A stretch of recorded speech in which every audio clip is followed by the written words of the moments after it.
welcome to Smackdown Live, a show that the WWE doesn't give a damn.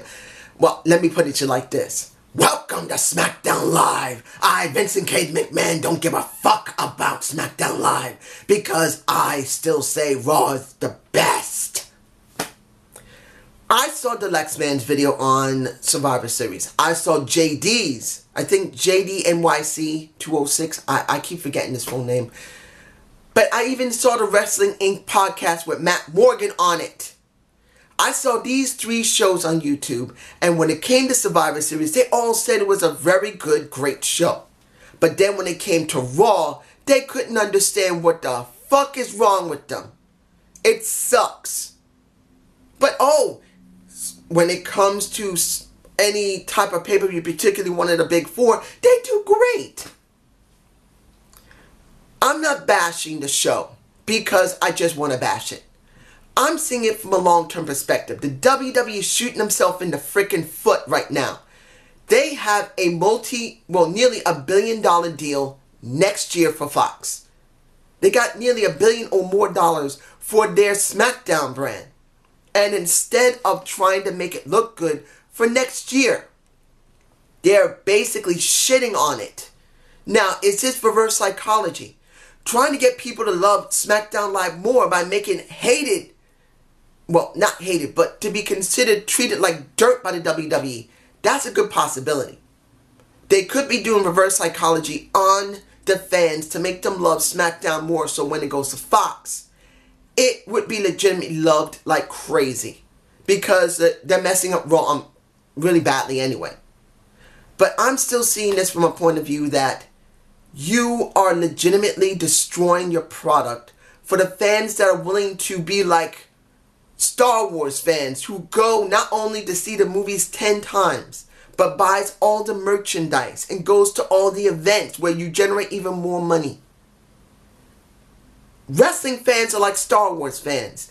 When they love the product, they're willing to go all out for it. There's some people that live in Australia that come to the United States 1 time a year, depending on where in the country you are, to go to WrestleMania. They're willing to buy the stuff to go to WrestleMania. They're willing to get the freaking tickets to WrestleMania. Then they're going to buy a ticket to get to the United States. And even get a short-term visa to get in there. That's a lot of fucking money. So when I see this, and I see the short-term gain for the WWE is nothing but basically shock value. And the long-term gain is a joke. I gotta call it out for what it is. Survivor Series was mediocre. It was average. But people haven't seen anything good for so long, they don't know no better. Now, I'm making this rant a little too long, so let's just move on. Did we get a good show here? It was so-so. For me personally, it was so-so. So-so. Let's go to the opening of the show when it came to Charlotte, Paige, and the Ikonics. Let's make this very clear. I'm not a big Charlotte fan, but I will admit when they made her turn heel, it was the wisest thing to do. It was. Seeing that Paige tried to play into that, but she made it very clear because you touch 5 refs, you got to be charged $100 grand for what you did. The Ikonics come out to try and bother a Charlotte, which was dumb. They're trying to copy what happened on Raw by letting Charlotte destroy some people. And worse yet, she didn't destroy them that well. Let's be honest. When it comes to Peyton Royce and Billie Kay, they're freaking gorgeous. I would marry either one of them. They're that beautiful. They're probably even nice people in real life. I've heard that Peyton Royce is not too bad. She's kind of an introvert like I am. But I think Billie Kay is a much more better person that would be for me to be more extrovert and she would care more about me. But as gorgeous as they are glorified jobbers who don't do their job that well, who should be doing managerial jobs. They should be managers, and very rarely should they wrestle. And they're wrestling all the time, which looks bad. Now put a Charlotte in the mix, where everyone says Charlotte. I heard some people would say, and the Deluxe Man, I take to task. How can you say that one day she's going to be considered one of the greats? I believe he said that, unless it was from Wrestling Inc. podcast. I can't remember. But one of them said it, that she's going to be one of the all-time greats in history. Are you serious? The woman can't even adapt. And in the match at Survivor Series, she elbowed a Ronda Rousey, made her bleed. Like I said, every single match that's a high-quality match, she can't do it right. She either hurts herself or hurts someone else. When have you heard her not hurt somebody and herself? So you see this match. It was botchy. And it wasn't just because the Ikonics were bad. Because they were. Charlotte was sloppy. She was sloppy. Now I'm going to call it for what it was. She was sloppy. And it really took away from most of what was going on. Worse yet, the Iconics got in a lot of offense, which was dumb. In the end, Charlotte wins and then destroys them both, which really didn't do anything. It would have been better if she had gone up against someone more credible, like an Asuka. She could have said, I want a freaking challenge. Bring me out freaking Asuka. Then at least you would one up the Ikonics. It is not saying much because of how Asuka's being booked. Now let's do this. Asuka and Naomi versus Sonya Deville and Mandy Rose. Look. You are taking two great talents in an Asuka and Naomi. Naomi worked hard to become better. And an Asuka, who's one of the greats in Japanese wrestling, who has now done nothing. Nothing. And when it comes to Naomi, less than a few seconds after she gets into the Survivor Series match, she's pinned and gotten rid of. Who deserves better? Now you put them in a match where it's only about Sonya Deville and Mandy Rose. Nothing else. Asuka and Naomi are an afterthought. So yeah, Asuka and Naomi won. I'm happy for them.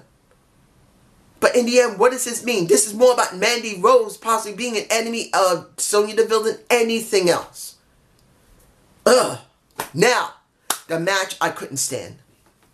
The Thanksgiving feast fight. I hate themed shows. I've said this before. I don't care if this is Impact.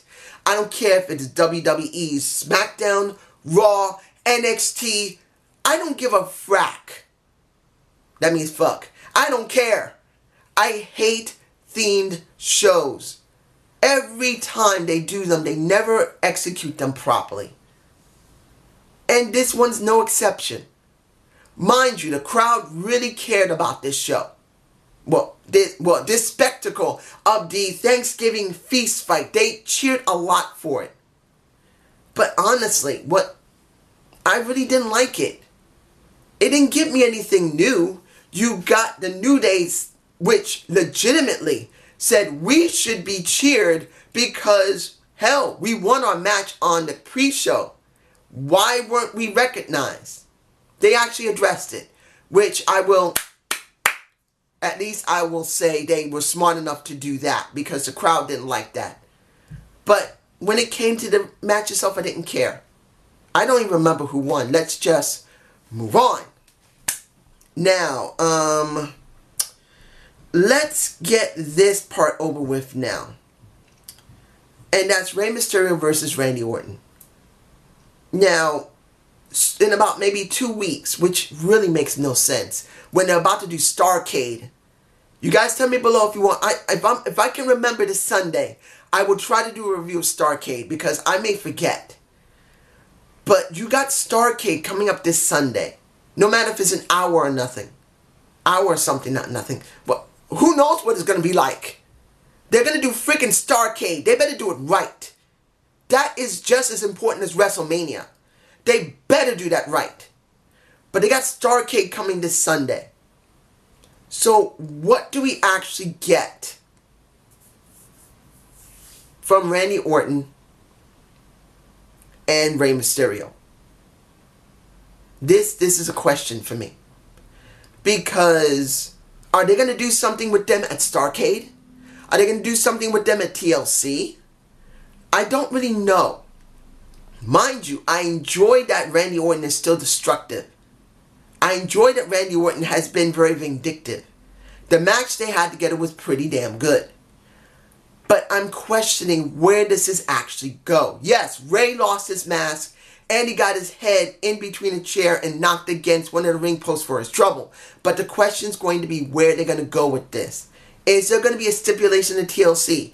Are they going to go to Starrcade and do something there? Will they actually have a moment of Starrcade where there's just a fight that breaks out between Ray and Randy Orton? In fact, I think that would be the wisest thing. No match at Starrcade, they just have some type of fight. Doesn't mean that Ray needs to get in over on Randy Orton. They just have a fight, they separate them, and that's it. I think that would be the wisest thing to do.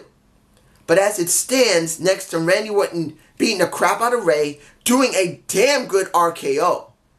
Now, I don't have that shot where Ray slides out of the ring and Randy RKOs him onto the mat. That was damn good. But in the end, seeing him beat the crap out of him, rip up his mask halfway through the match, and then takes the damn mask after that, was okay. But now you need something special for the match. If it's another regular match, I just don't think it's going to be right. That's just me. Now, to see The Miz with Shane Mc... This is the funniest part of the show, for me personally. Shane McMahon and The Miz in their Miz TV segment. Shane getting put over by Miz and trying to put himself over. The Miz just is one of the best talkers in that company. Then The Miz decides, you know what, because of what we did at Survivor Series, we must be a tag team. And Shane, who walked in gingerly, worse than I did, worse than I do. You know how I am. I walk with a cane. I'm always limping. Shane was limping his ass off. You see Shane saying, no, what? No. He says, I got us a match. Don't worry, it'll be fine. So they got two jobbers that come in. The Brothers Grimm, I guess. I don't know what they're called. Go into the ring. Miz does the majority of the work and then gets freaking pinned when he's trying to convince Shane to come in and do something. He says, nope, I don't want to come in. It's all you, Miz. It's fine. It's all you. Miz says, okay. And he gets his ass pinned. I just started to laugh going, what the fuck? What are they doing with The Miz and doing with Shane McMahon? What exactly are we going to get from this? This isn't going to be Austin versus McMahon, is it? And now I wouldn't mind it if it's done properly, but I don't even know what exactly we're getting. What exactly we're going to have here? We're going to have comic relief when it comes to The Miz and Shane McMahon. That's going to be a big question. I don't know. But let's move on to the most important thing of this entire, what you've been waiting for. The Daniel Bryan moment. Okay. I gotta say this. I think this was the most best spot for Daniel Bryan since he came back. Period. Him being cheered, it was good. Him going up against Brock Lesnar, that was damn good. But I think this spot was the best spot for him because of what he was saying. Because, let's be honest, it was actually genuine. Now, I don't know if they have hyperbolic chambers. I believe they do. They usually use that for people who got the bends. If I remember correctly. Anyone who has the bends. If no one knows about hypoxemia. If you're underwater and you go too deep and you try to come back up really quickly, you get nitrogen going into your bloodstream and it can go into your head. So you get hypoxemia. I believe that's what it's called. The bends. And the only way to get out of it is to go to a hyperbolic chamber. Kind of like the hyperbolic time chamber. It made me think of Goku. But that can get rid of nitrogen in your blood. So if he did that legitimately and had to spend 3 hours a day in there, depending on if it was real or not, this was the most genuine type of promo I've seen in a long time. Saying simply, I don't want to quit. I want to come back to wrestling. My family wanted me to just stop. They wanted me to go to psychiatrists. They wanted me to go to psychologists. They wanted me to stop. And I said, no, I'm willing to do whatever it takes to go back into the ring. And I did it. But at one point since I came back, the cheers started going high when I came back, shrank down, and I just quit until I realized, no. My dreams told me not to quit. In other words, the voices in his head. I think he took a little bit from Randy Orton. Which actually makes sense for a guy who's lost his freaking mind. Because you look at Daniel Bryan looking not disheveled, but just seemingly different. He made his expressions strange enough to make you think he's lost his freaking mind. Which I applaud him. That was good. And in the end, this is about him becoming not just WWE champion, but the new Daniel Bryan. The Daniel Bryan whose dreams have taken over his personality. You could say like a Jekyll and Hyde situation. Now to make this even better, you need to do this WWE. You need to do this Daniel Bryan. Involve Brie in this, trying to convince him to come back to normal, and he disregards her. He basically tries. She says there's something wrong with him. He starts getting frustrated with that, and eventually he turns his back on her and his daughter, saying, I don't need you. I need my dreams. That is not only going to piss off the crowd, it will be in a sense genuine, because let's be honest, people lose their minds and they're willing to do anything for their passion and dreams. They're willing to turn their back on family. And in this situation, it would actually work. So was this effective? It was damn effective. More better than even any of the matches he's had since he came back. Mind you, the Brock Lesnar match was the best match he's had. Take away from AJ Styles. The Brock Lesnar match goes into this promo, which he said, I'm glad that Brock beat the crap out of me because it beat the last parts of the old me out. And the new me, who's dominated by his dreams, is here. I am the new. He even got the, not the timekeeper, but the announcer to say, I am the new Daniel Bryan. That was the best segment of the night, and I think that was the best thing of the show. Was this a good show? It was okay. Wasn't great, but much better than Raw. And I'm going to say that 100%. You could watch this show, even with the Thanksgiving fest fight. I hated it. And the opening, when it came to Charlotte dealing with the Ikonics, which I've said it before and I'll say it again. Charlotte is not the best wrestler. She's not. It's not the problem with the Ikonics. It takes two to tango, and she sucks when she acts like her dad. She didn't even know how to put a damn chair around Ronda Rousey's neck. How many times did she try to attempt to put the chair around her neck, and it wasn't because Ronda wasn't helping her? 4 or 5 freaking times. She was that freaking sloppy. Is that the sign of a professional? No. Someone sloppy. Have a good day. Have a good night. Peace.